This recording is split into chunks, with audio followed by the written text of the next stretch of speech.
In this coding exercise, we have a little bit of a weird challenge, and it is purposefully weird. It is because I want to walk through how we can pass a block to the sort method. So what we're going to use as a case study is to create the alphabet, which we've created that in previous guides by utilizing the range system in Ruby, but this has a little bit of a special twist on it.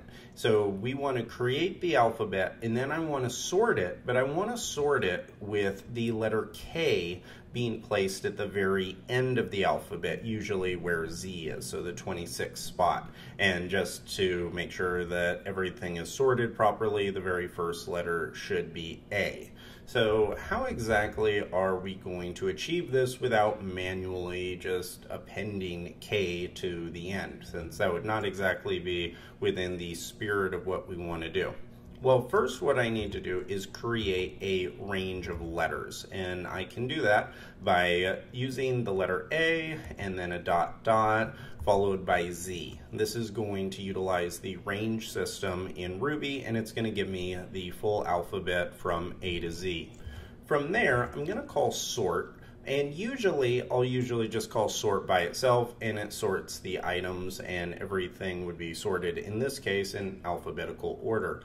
But here what I want to do is sort actually takes a block, and you can pass two items to that block. So the first is going to be L, and the next is going to be R. You can use either one, or you can use any variables you want. I'm using it to say left and right.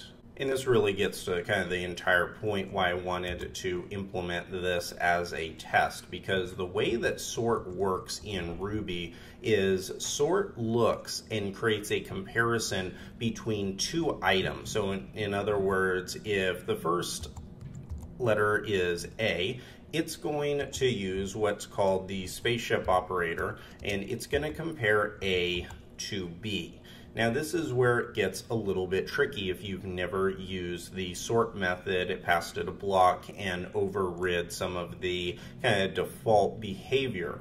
The way that this actually works is the spaceship operator returns a comparison, but it returns a comparison of either 1 or -1. Now that might sound kind of weird, but let's actually run this. So if I run A with the spaceship operator B, you can see that this is a -1 because A is less than B. Now if I swap this out for, say, H, what this is going to do is it's going to run through and it's going to see that H is greater, or I should say it should be sorted after B. So in this case, this gets a 1. So this is the way that the sorting mechanism works in Ruby when you use the default sort method. Now inside of this, because what we want to do is we actually want to check to see if the left side, so I'm going to say if the left side, which is our block variable, is equal to K, which remember, that's what we're looking for, and that's what we want to place at the end. If that's the case, I want to pass in 1.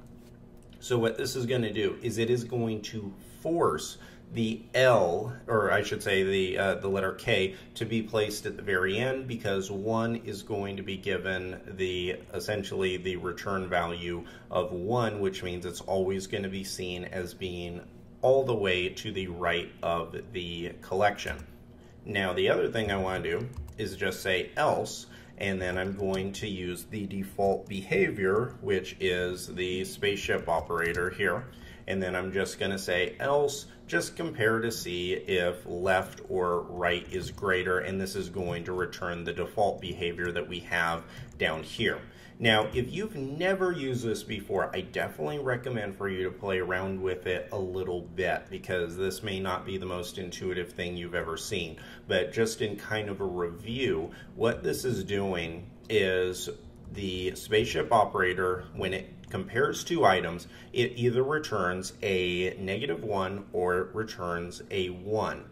What we're doing is we're essentially just overriding that behavior. So we're saying whenever the case is where the left side of the item, so the one that is being reviewed is K, then I want you to hard code the number 1 here instead of using the default behavior. Because the default behavior, if K is, say, compared to Z or something like that, K should get a -1. But what we're doing is we're saying, nope, I actually want this to be all the way to the right. So this is a way of forcing that. Now we can test this out. If I just call weird alphabet here, and now if I run this, this should give me the alphabet, which it does, and you can see at the very end that we have the letter K here, and K is no longer in the middle where it should be. So that is working nicely. Let's go and let's actually test this with our RSpec test. So this is going to be for February 9th. If I run this, you can see everything is working perfectly. So that means that our little weird alphabet here is functioning properly. And I didn't do this exercise because I felt it was important for you to be able to, place the letter K at the end of a collection. That's kind of that's not really that important. But what is important is understanding what's going on under the hood whenever you call the sort method. So this is something that's pretty important, because if you ever need to do a comparison between 2 items, you may need to call this spaceship operator, or you may need to override it to get some custom behavior in a sorting system the way that we have right here. Imagine if you had, say, some type of database collection that you called back and you were sorting, and you wanted to force one item to always be placed at the very end. You can override the default sort method just like this, and then you can get the exact behavior you're looking for. So nice job if you went through that. You now know how to override the sort operator, or the sort method, and you know how to utilize the spaceship operator in Ruby.